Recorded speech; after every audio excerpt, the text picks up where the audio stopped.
We'd like to welcome y'all to our 6th annual cotton meeting. I hope this morning y'all entered some of the production workshops and can take some of that information back home with y'all today. And we'll be repeating them this afternoon after lunch. At this time, I'm going to introduce our Cotton Commission members. When I call your name, how about standing up? We have Lee Crumbly. We have Marvin Ruart. I haven't seen Wavell Robinson. And we also have our new commission member, Bart Davis. Thank y'all. We also have Karen Nicotopoulos that works in the office, and Martha Harris. And at this time, I'm going to turn things over to Richey Harris, our Executive Director of Georgia Cotton Commission. It gives us a great opportunity to stand before you and tell you a little bit about the things that we do. I know as the staff person, sometimes it's hard to stand up here. I could take quite some time and tell you all the things we do in depth, but I'm going to hit the highlights here, and we've got some excellent speakers that are going to be coming on today, and they'll get into some details and hopefully give you a lot of confidence in how we're investing your checkoff dollars, that they're being put to good use for the long-term benefit of the cotton industry and your farm and operation. But first of all, one of the things that we can't have a good annual meeting without is with our sponsors. And y'all can read them there, Aimtrack, Albany Tractor, Americot, AMVAC, BASF, Bear Crop Science, BB Hobbs Company, Cotton Growers Cooperative, Crop Production Services, DuPont Crop Protection, Laster Equipment Group, Delta Pine, Phytogen, Southeast AgNet, Staple Cotton, Procot, Syngenta, Triangle, and Valent. Everybody that's representative, those of our sponsors, please stand up. Thank y'all very much.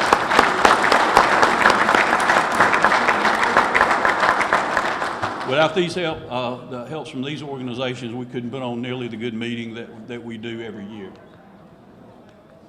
What I thought I'd do to start with, each bale of cotton, an assessment is levied and paid by you producers, and it's $1 a bale.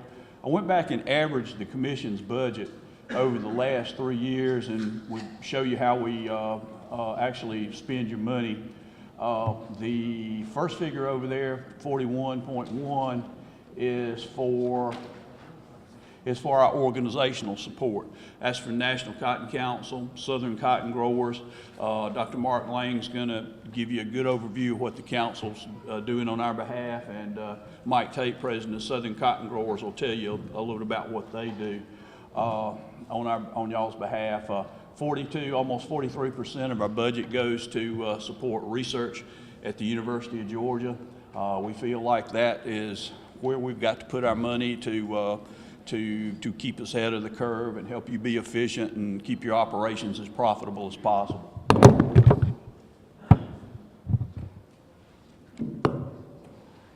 And the 4.86% is promotion and education.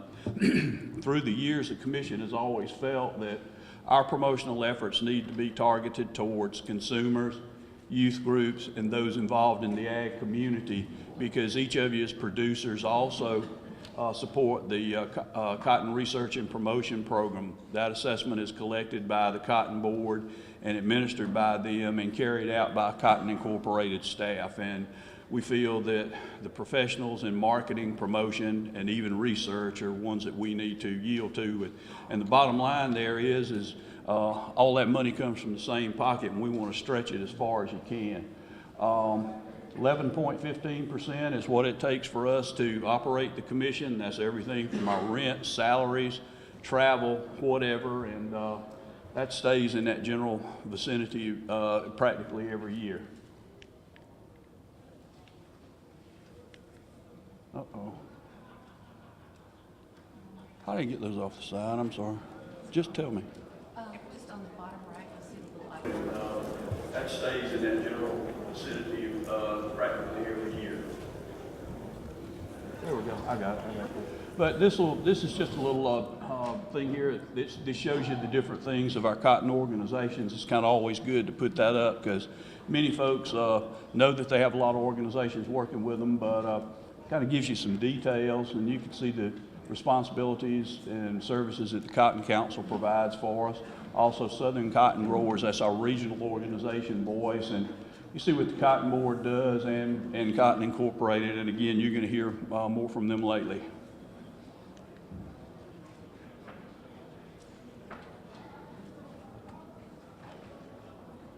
I'm sorry, I keep doing something wrong, but that's probably par for me. But here's a look at the research investment that the Commission's made over the last 3 years. And 11, 12, and 13, you can see that we're in a neighborhood $550,000, $650,000.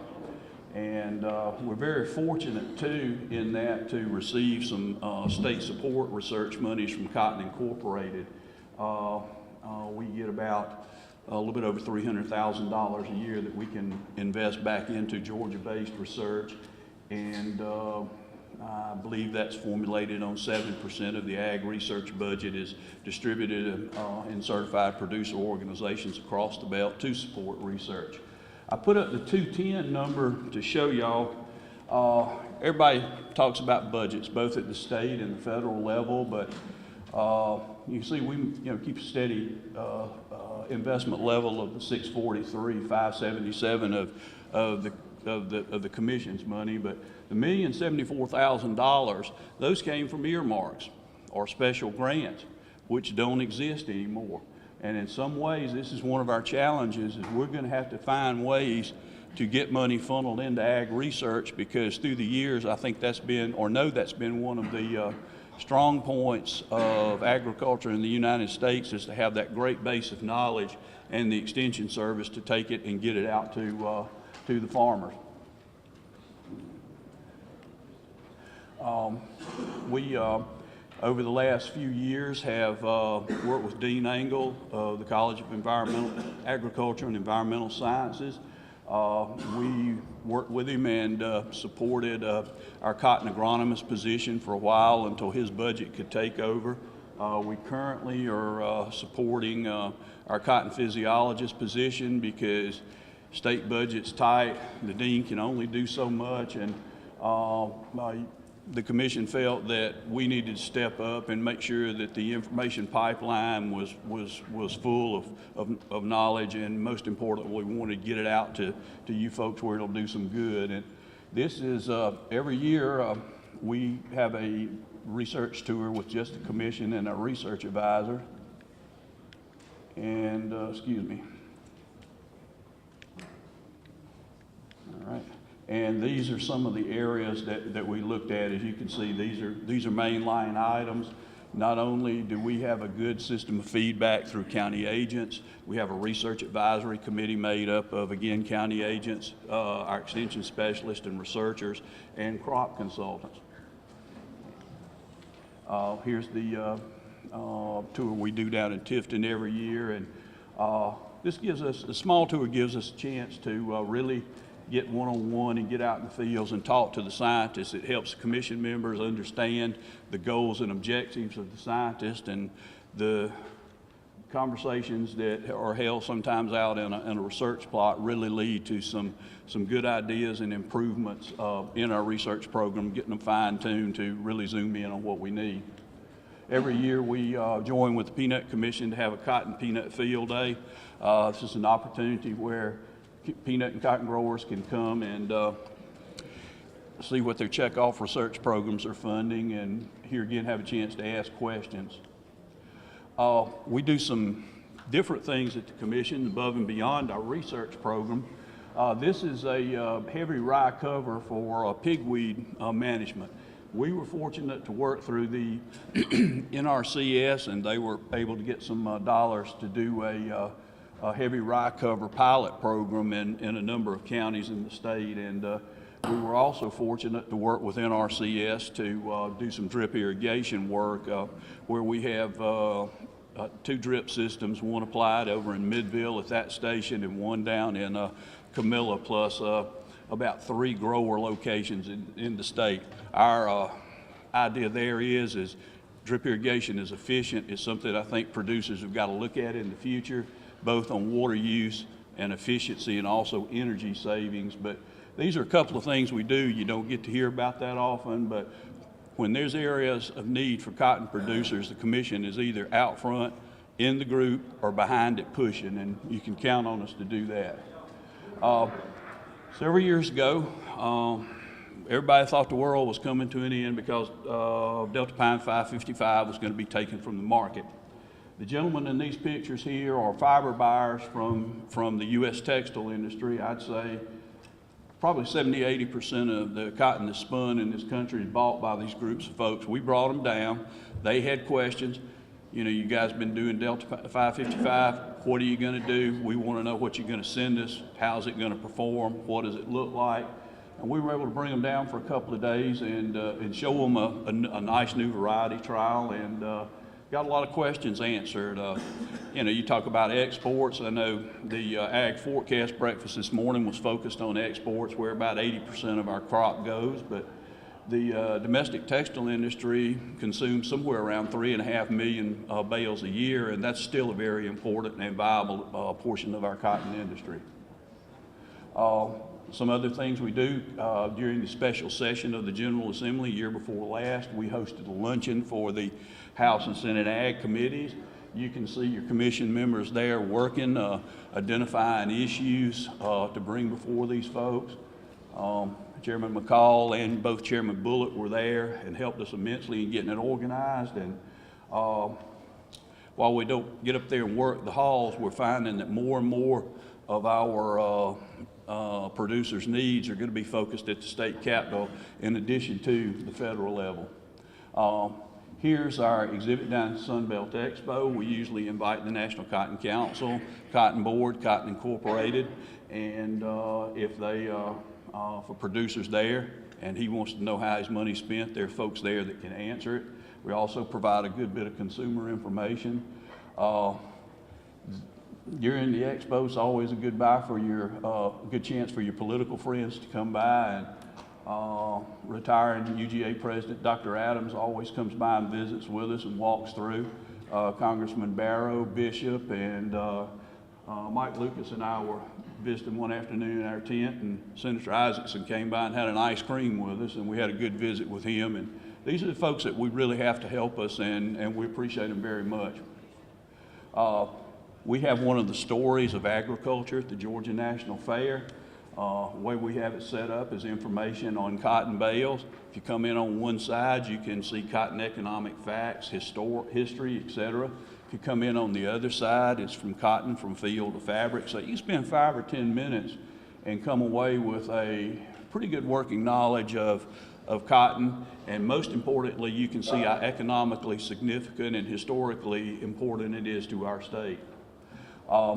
Having shown you a few of these things, some of the ways that we need to make sure that we communicate what we're doing on y'all's behalf. We have a newsletter that comes out in Southeast Farm Press quarterly. We also support the radio and Georgia Farm Bureau radio and television programming and their information programs. President Duval is also an ex officio member of our commission. We also do some informational spots with Southeast Ag Network, and hopefully that's helping you get the information out. And we do try to give you items of concern when industry events are going to happen.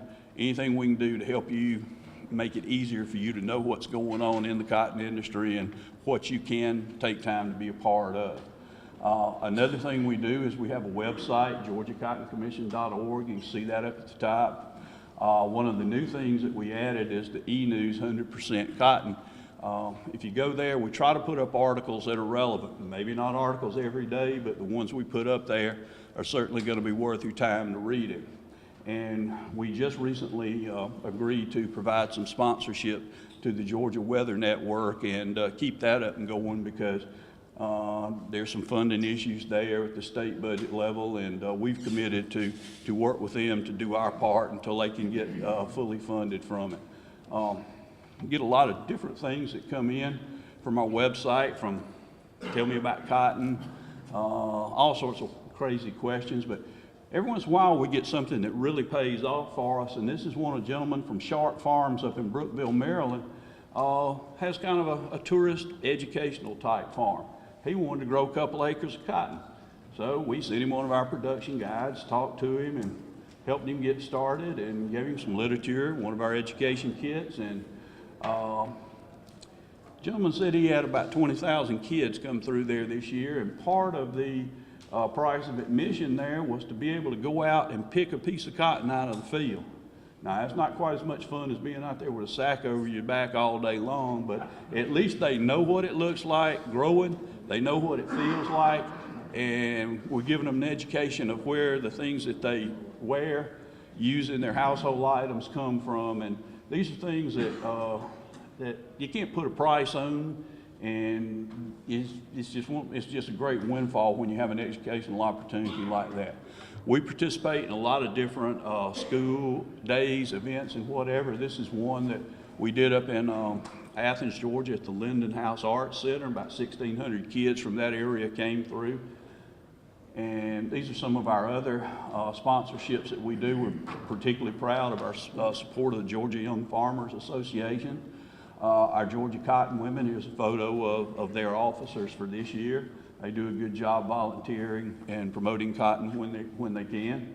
4-H Cotton Bowl and Consumer Jamboree people, about 800 kids all across the state not only learn about cotton, but they learn how to become a wise consumer, and this is a very important thing. But here again, we're getting that cotton message to them above beyond giving them a life skill message. We also sponsor the Fiber Crop Production Award for the Georgia FFA Association, and here's some of our winners for that. And these guys actually have to put in a crop, harvest it, do budgets, and it's a very, very good learning experience for these young fellows. County agents, they're the link between the university and you. And every year at the Georgia County Agents Association annual meeting, we try to say thank you by doing the King Cotton Awards to agents that are selected. Philip Edwards from over in Irwin County won the senior division this year, and we had a tie of Cliff Reiner from Tattnall and Justin Shealy from Eccles County. Here again, it's a chance that we can say thank you for those folks helping us, and we also do provide some support for county agents to participate in the Beltwide Cotton Conferences every year, which is an excellent educational opportunity for them. Having said all that, our referendum in 2013, the dates are February 4th through March the 5th. All the ballots will be mailed to producers. There'll be about 3,500, I think, on the list, and you should have those at the beginning or a little bit before the balloting period. You'll have 30 days to get them back in. Make sure you vote. Hopefully you'll vote and show your confidence in us and let us continue to work for us, or work on your behalf, I should say, pardon me, and drop that ballot back in. If for some reason you don't get one, you can call the department, the Commodities Promotion Division up there. They'll send you one. Get in touch with our office if you don't have one. Talk to your county agent. We want everybody to have the opportunity to vote, and hope that y'all see fit to support us and let us continue working on your behalf. If y'all have any questions, I'll try to answer them. If not, thank y'all very much for your support and your attention.